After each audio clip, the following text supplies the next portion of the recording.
Praise the lord. మన ప్రియ ప్రభువు రక్షకుడు అయిన ఆ యేసు ప్రభువు నామన మన సువర్తమానం ప్రేక్షకులందరికీ వందనాలు. ఈ వారం మనము దేవుని యొక్క త్రాసులో మీరు సరితూగగలరా అనే అంశం గురించి ధ్యానిద్దాం. మనిషి ఈ లోకంలో పుట్టినప్పటి నుండి చనిపోయే వరకు ఎన్నో రకాలైనటువంటి పనులు చేస్తూ ఉంటాడు.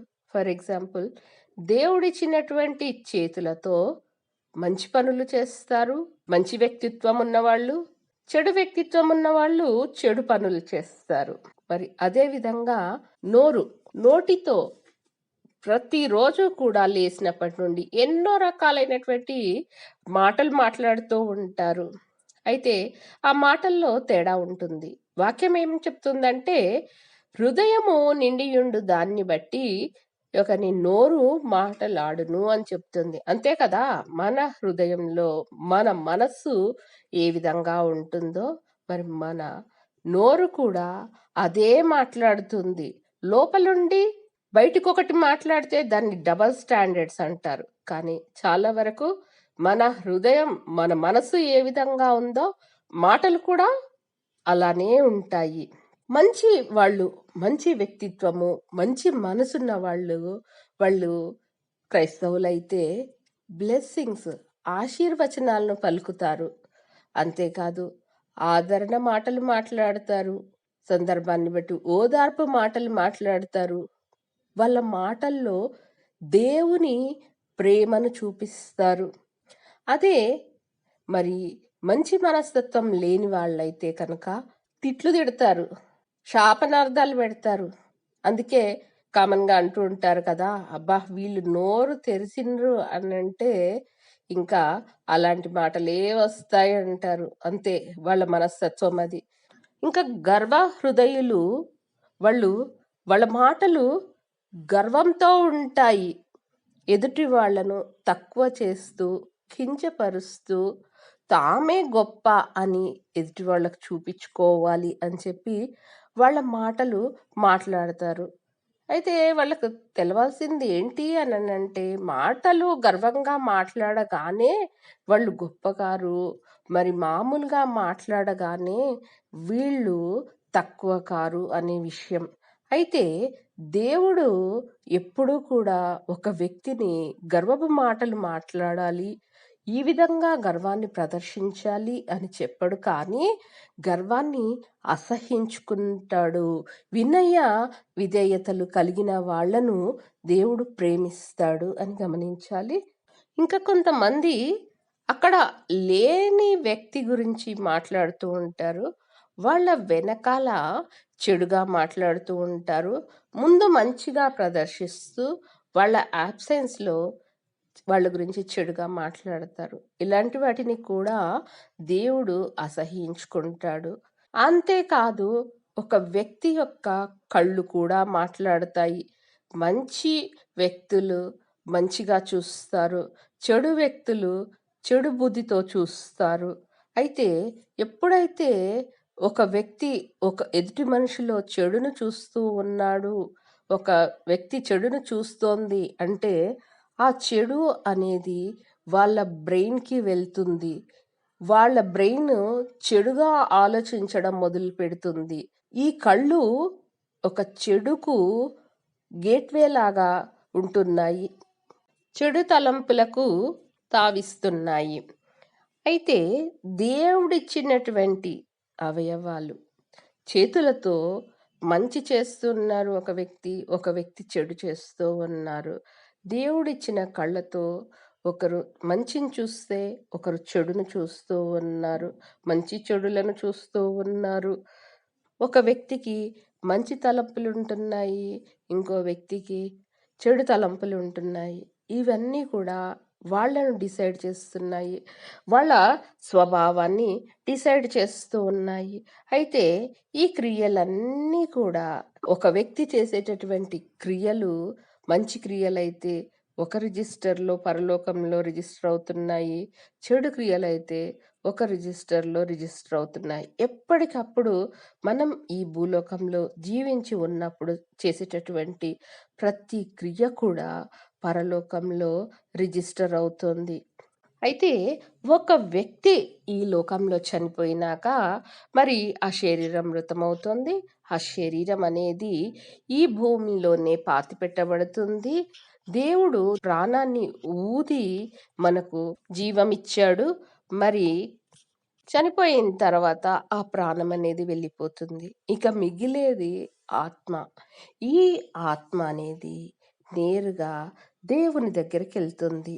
అక్కడికి ఈ లోకం నుండి మనం తీసుకెళ్ళేవేంటంటే, మరి ఈ లోకంలో సంపాదించినటువంటి ఆస్తులు కాదు, ఇండ్లు కాదు, ఇంకా గొప్ప బట్టలు, నగలు ఇవి ఏవి రావు. కానీ ఈ లోకంలో ప్రతి దినము మనం చేసేటటువంటి క్రియలు అన్నీ కూడా మరి ఆ ఆత్మతో మన వెంట వస్తాయి.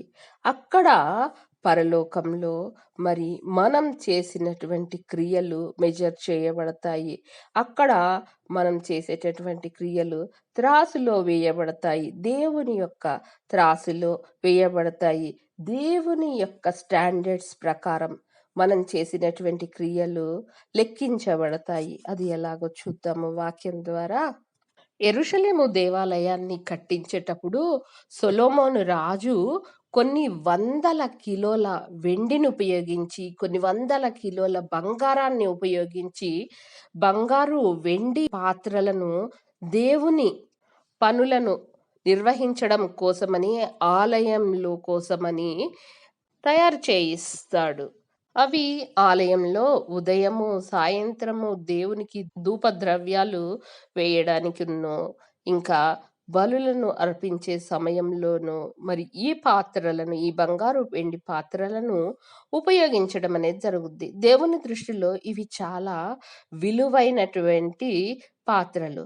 అయితే ఈ యూదా దేశం పైకి నెబుకద్నెజరు రాజు దండెత్తి వచ్చినప్పుడు అతను యూదులలో కొంతమందిని చంపించి, కొంతమందిని బానిసలుగా బబులోనుకు తీసుకువెళ్తూ, మరి ఆ యూదా నగరాలను కాల్చివేస్తూ, ధ్వంసం చేస్తూ, అంతేకాదు యెరూషలేములో ఉన్నటువంటి దేవాలయాన్ని మరి ఆ గోడలను కాల్చివేసి, ఆ దేవాలయంలో ఉన్నటువంటి విలువైన పాత్రలు, బంగారు, వెండి పాత్రలు దేవుడి కోసం, యెహోవా దేవుడి కోసం ఉపయోగించేటటువంటి ఆ పాత్రలన్నిటిని కూడా బండ్ల మీద ఎక్కిచ్చి తీసుకుని వెళ్ళి వాళ్ళ రాజనగరులో, బొక్కసంలో దాచి ఉంచుతాడు. ఈ బబులోను రాజ్యానికి నెబుకద్నెజరు తర్వాత ఆయన కుమారుడు బెల్షస్సరు రాజ్యానికి వస్తాడు రాజుగా. ఇతను ఒక రోజు తన అధిపతులలో 1000 మందికి ఒక గొప్ప విందు చేయాలనుకుంటాడు. మరి తాగుతూ ఉన్నప్పుడు తన దగ్గర ఉన్నటువంటి పనివాళ్లను పిలిచి, ఆ పనివాళ్ళతో తన తండ్రి ఏవైతే యెరూషలేము నుండి ఆ బంగారు, వెండి ఆభరణాలు, ఆ వస్తువులు తీసుకొని వచ్చాడో వాటిలో త్రాగడానికి ఉన్నటువంటి బంగారు, వెండి పాత్రలను తీసుకొని రమ్మని ఆజ్ఞాపించినప్పుడు ఆ పనివాళ్ళు ఆ బంగారు, వెండి పాత్రలను తీసుకొచ్చినప్పుడు ఆ తాగుతున్నటువంటి వ్యక్తులు, ఆ రాజు అధిపతులు, ఇంకా వాళ్ళ ఆ రాజు భార్యలు, ఉపపత్నులు అందరూ కూడా వాళ్ళు తెచ్చినటువంటి ఆ బంగారు పాత్రల్లో ద్రాక్ష రసం పోసుకొని తాగుతూ ఉంటారు. అంతేకాదండి, ఈ తాగుతున్న సమయంలో వాళ్ళేం జేస్తున్నారంటే, వాక్యం ఏం చెప్తుందనంటే, దానియేలు గ్రంథము 5వ అధ్యాయము 4వ వచనంలో ఈ విధంగా ఉంటుంది. బంగారు, వెండి, ఇత్తడి, ఇనుము, కర్ర, రాయి అను వాటితో చేసిన దేవతలను స్తుతించుచు ద్రాక్ష రసము త్రాగుచుండగా. అంటే ఏంటి? ఈ రాళ్లతో, రప్పలతో, కర్రలతో, ఇంకా రకరకాలైనటువంటి వాటితో చేసినటువంటి ఆ విగ్రహాలను స్తుతిస్తున్నారట. ఒక పక్కన ఎంతో గొప్పగా వాడబడ్డటువంటి ఆ పాత్రలను తీసుకొని వాటిలో ద్రాక్షారసం పోసుకొని తాగుతూ ఆ రాయి రప్పలను పొగుడుతూ ఉన్నారు. వాటిని స్తుతిస్తూ తాగుతూ ఉన్నారు. అది దేవుడికి ఎంతో ఆగ్రహాన్ని తెప్పించింది, యెహోవా దేవుడికి. వాళ్ళు తాగుతూ వాటిని పొగుడుతున్న అదే సమయంలో ఒక చెయ్యిని మరి ఆ రాజు చూస్తూ ఉన్నాడు. ఆ చెయ్యి, ఆ హస్తం ఏం చేస్తుందంటే ఆ గదిలోన గోడ మీద ఏదో రాయడం చూశాడు. అది అతనికి అర్థం కావట్లేదు. అది వేరే భాషలో ఉన్నది. అందుకే ఆ రాజుకు అర్థం కావట్లేదు. అయితే ఆ చెయ్యిని, ఆ రాతను చూసిన నిమిషంలోనే ఈ బెల్షస్సర్ రాజు భయపడతాడు. వెంటనే అతడు గడగడ వణుకుతూ తన రాజ్యంలో ఉన్నటువంటి గారడీ విద్యలు చేసే వాళ్ళను, కల్దీయులను, జ్యోతిష్యులను అందరినీ పిలుస్తాడు. వీళ్ళందరూ ఎవరంటే ఆ బబులోను రాజ్యంలో ఉన్నటువంటి జ్ఞానులు. వాళ్లకు ఆ రాజు ఈ విధంగా ప్రకటిస్తాడు. ఆ రాతను చదివి అర్థం చేసుకొని ఎవరైతే దాని భావాన్ని తెలియజేస్తారో వాళ్లకు ఊదా రంగు వస్త్రాన్ని ధరింపజేస్తాను. వాళ్ళ మెడలో బంగారంతో చేసినటువంటి కంఠభూషణాన్ని ధరింపజేసి ఈ రాజ్యానికి, ఈ బబులోను రాజ్యానికి 3వ అధిపతిగా చేస్తానంటాడు. అయితే వాళ్ళలో ఒక్కరు కూడా ఆ చేతిరాత యొక్క భావాన్ని తెలియజేయరు. ఎందుకంటే అసలు అక్కడ ఏం రాసున్నదో కూడా వాళ్ళలో ఎవరికి కూడా అర్థం కాదు. కానీ ఆ బబులోను రాజ్యంలో ఒకే ఒక వ్యక్తికి మాత్రం దాని అర్థం తెలుసు. ఆ రాతను చదవగలడు, దాని భావాన్ని తెలియజేయగలడు. అతడే దానియేలు. ఎందుకంటే ఈ దానియేలుకు దేవుని యొక్క జ్ఞానం ఉన్నది. దేవుడిచ్చినటువంటి బుద్ధి, వివేచన కలిగి ఉంటాడు.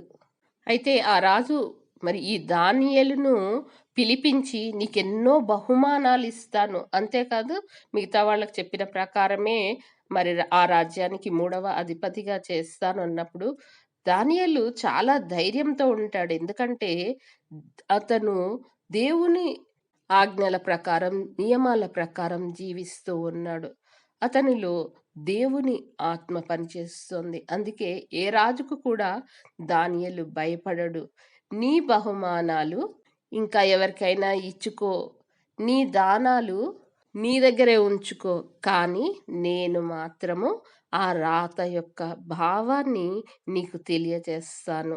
రాజా, నీ తండ్రి అయిన నెబుకద్నెజరును దేవుడు, యెహోవా దేవుడు ఎన్నుకొని ఆశీర్వదించి ఎన్నో రాజ్యాలను, అధికారాలను ఆయన కింద ఉంచి మహారాజునుగా చేశాడు. అయితే నీ తండ్రి ఏం చేసిండు? బబులోను రాజ్యంలోని పెద్ద నగరుని చూసి ఈ పట్టణము నా బలాధికారమును, నా ప్రభావ ఘనతను చూపించుటకు, ప్రదర్శించుటకు నాకు రాజధానిగా ఈ మహాపట్టణాన్ని నేను కట్టించాను.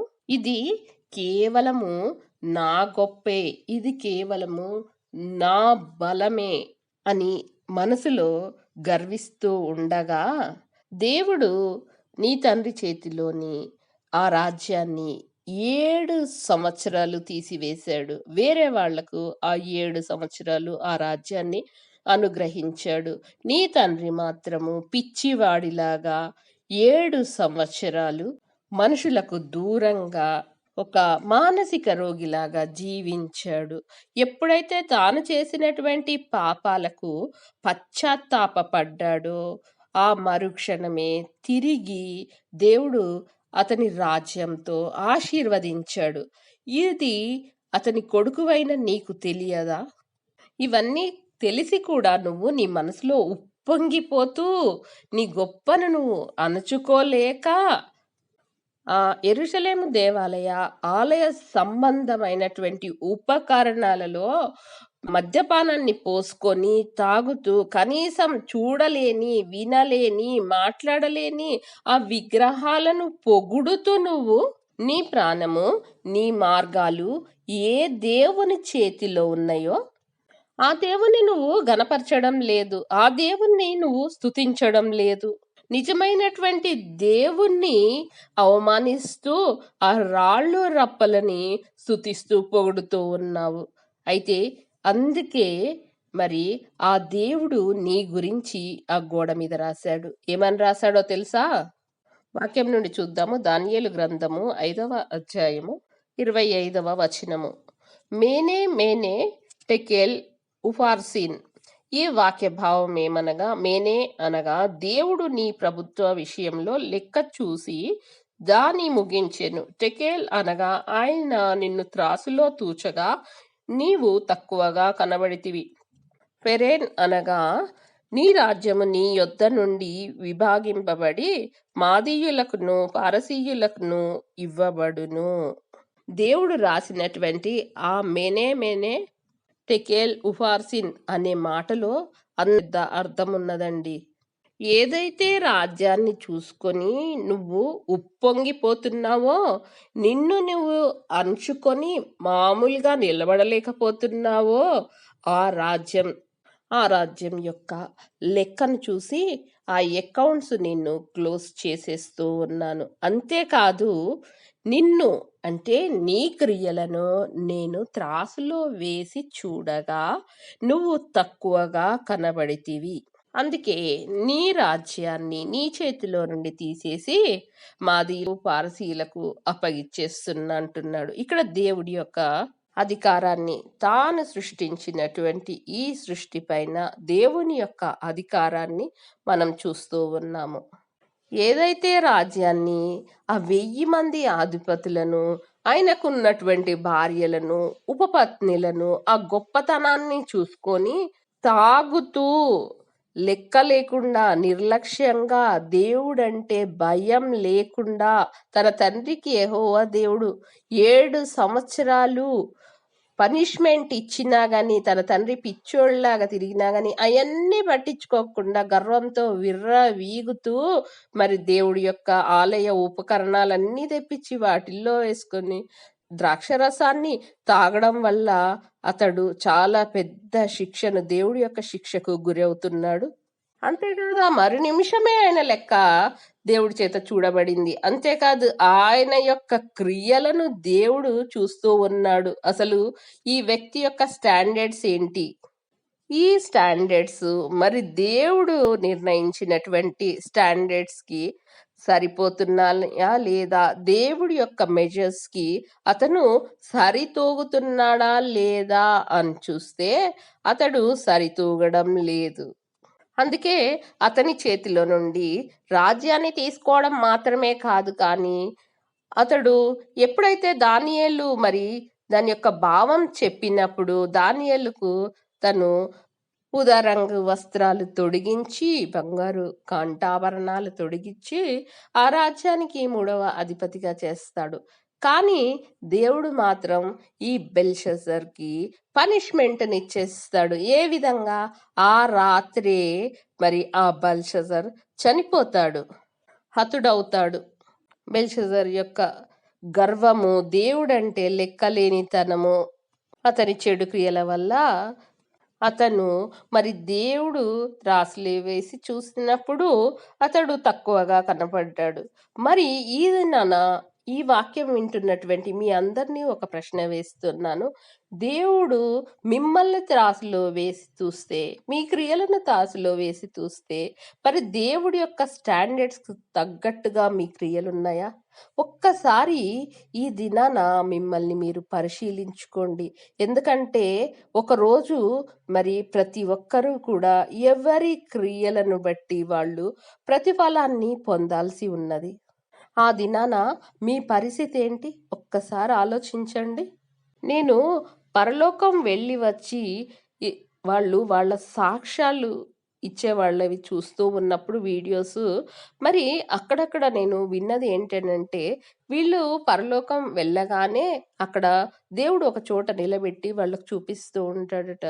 మరి ఇక్కడ చనిపోయిన వాళ్ళు అక్కడికి వెళ్ళినప్పుడు వాళ్ళ యొక్క క్రియలనేవి త్రాసులో వేసినట్టుగా మరి మెజర్ చేయడం అనేది వీళ్ళు చూసి ఆ విషయాలను ఇక్కడ సాక్ష్యాలుగా పంచుకుంటూ ఉన్నారు. మరి మన చేతిలో ఉన్నది సత్యవాక్యము, సత్యగ్రంథము. ఒక పొల్లైనను తప్పిపోదు అని చెప్తాడు కదా దేవుడు. మరి ఆ త్రాసులో వేయబడి తూయబడే దినాన మనందరము కూడా ధైర్యంగా నిలబడి, నేను అన్ని దేవుని నియమాల ప్రకారమే జీవించాను అని ధైర్యంగా చెప్పగలిగేటటువంటి ధైర్యంతో ఈ లోకంలో మనం జీవించాలి కదా!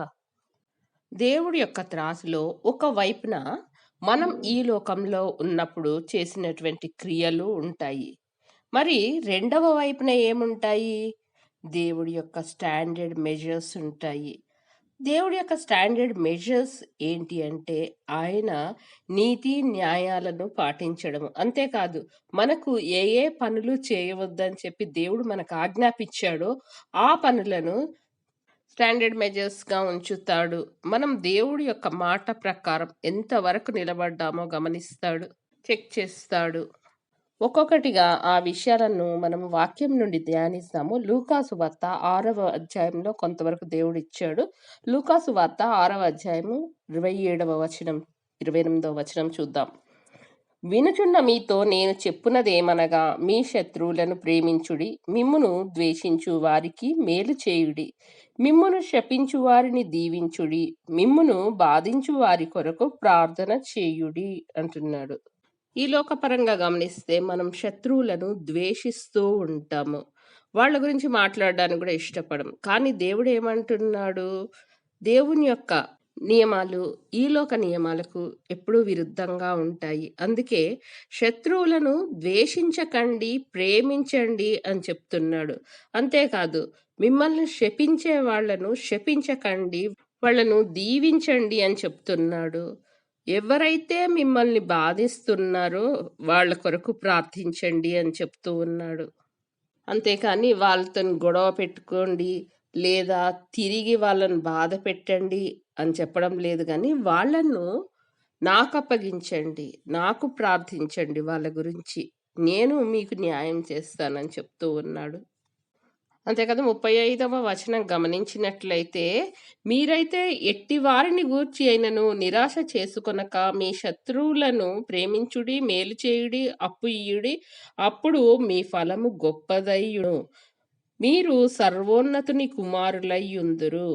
ఆయన కృతజ్ఞత లేని వారి ఎడలను దుష్టుల ఎడలను ఉపకారి అయి ఉన్నాడు అంటున్నాడు దేవుడు.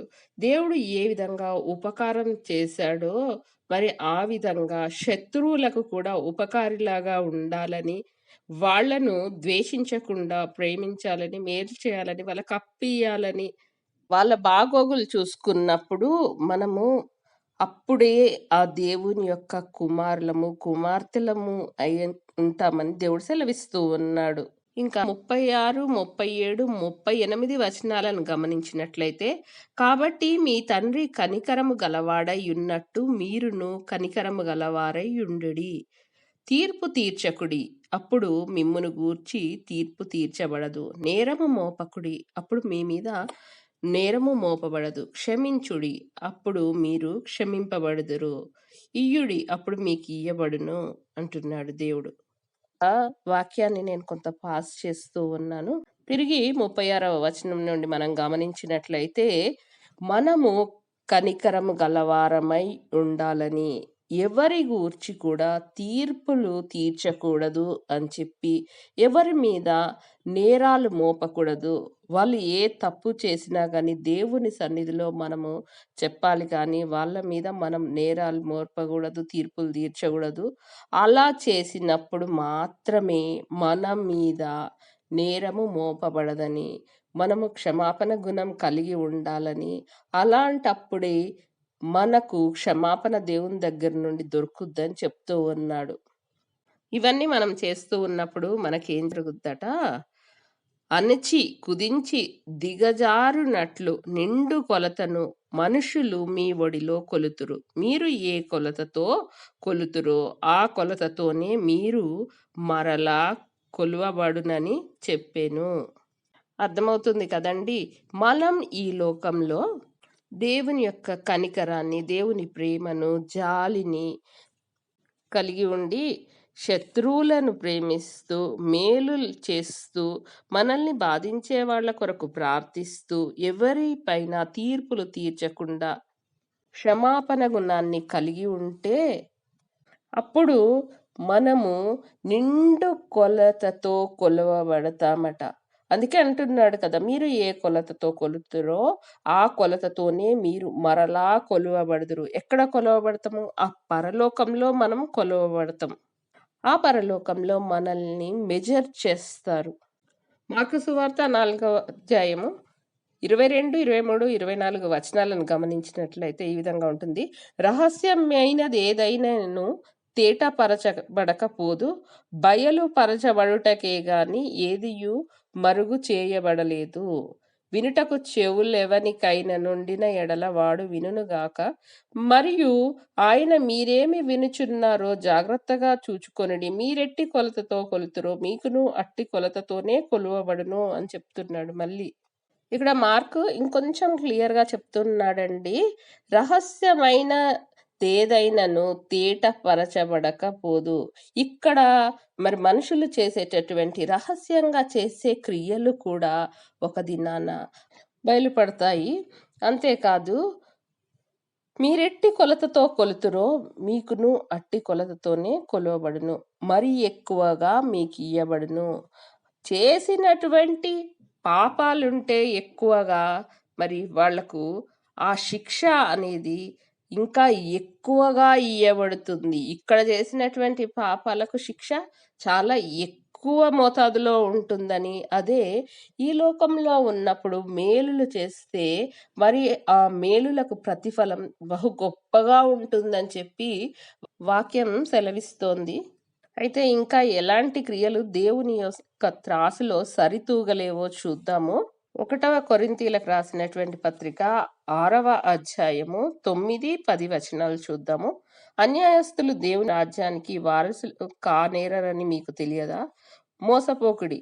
జారులైనను, విగ్రహారాధకులైనను, వ్యభిచారులైనను, ఆడంగితనము గలవారైనను, పురుష సంయోగులైనను, దొంగలైనను, లోభులైనను, తాగుబోతులైనను, దూషకులైనను, దోచుకొను వారైనను దేవుని రాజ్యమునకు వారసులు కానేరరు.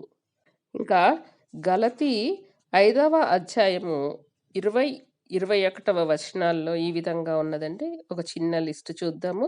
విగ్రహారాధన, అభిచారము, ద్వేషములు, కలహము, మత్సరములు, క్రోధములు, కక్షలు, భేదములు, విమతములు, అసూయలు, సుత్తతలు, అల్లరితో కూడిన ఆటపాటలు మొదలైనవి, వీటిని గూర్చి నేను మునుపు చెప్పిన ప్రకారము ఇట్టి వాటిని చేయువారు దేవుని రాజ్యమును స్వతంత్రించుకొనరని మీతో స్పష్టంగా చెప్పుచున్నాను.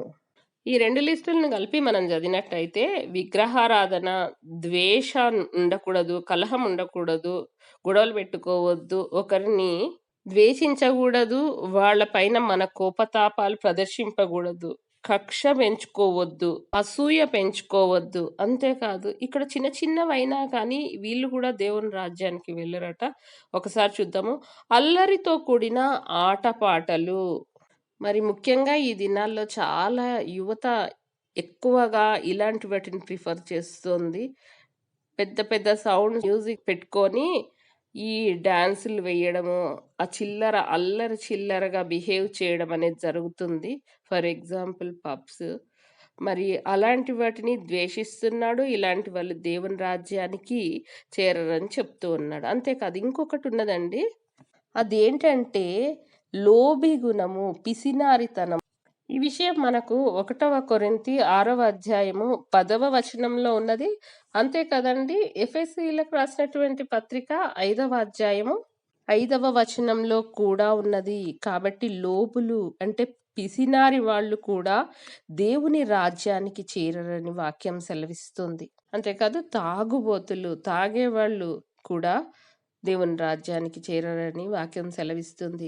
మరి ఇలాంటి క్రియలున్న ఎవరు కూడా దేవుని యొక్క త్రాసులో వేసినప్పుడు తేలికగా తేలిపోతారు. దేవుని యొక్క స్టాండర్డ్స్‌కి సరితూగరు. కాబట్టి ఈ లోకంలో మనం జీవిస్తున్నప్పుడు ఎంతో జాగ్రత్త కలిగి జీవించాలి. దేవుడి యొక్క నియమాల ప్రకారం మాత్రమే జీవించాలి. సరే అనుకోవచ్చు, ఇంతవరకు మరి మేము అవన్నీ చేశాం గదా! మరి తాగడం తప్పని తెలియదు, లేదా పిసినారితనం తప్పని తెలియదు. మరి వాటి కోసం మేమేం చేయాలంటే తప్పనిసరిగా దేవుని సన్నిధిలో తెలిసి చేసినా కానీ, తెలియక చేసినా గానీ పాపం పాపమే కాబట్టి దేవుని సన్నిధిలో చేసినటువంటి ప్రతి పాపాన్ని ఒప్పుకోవాలి. ఒకవేళ మీరు చేసినటువంటి పాపాలు మీకు గుర్తుకు రాకపోతే పరిశుద్ధాత్ముని సహాయాన్ని అడగాలి. దేవా, ఇంక నేనే పాపాలు ఒప్పుకోలేదు, వాటిని నాకు గుర్తు చేయండి అని అడగాలి.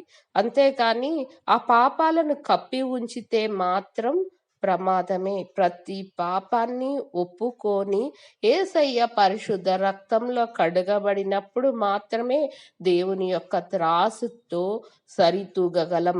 మరి ఆ రోజు వరకు పరిశుద్ధంగా జీవించాలి అనేది కూడా ముఖ్యమే. మరి ఆ విధంగా మీరందరూ ఉంటారని ఆశిస్తూ ఈ వారానికి సెలవు తీసుకుంటున్నాను.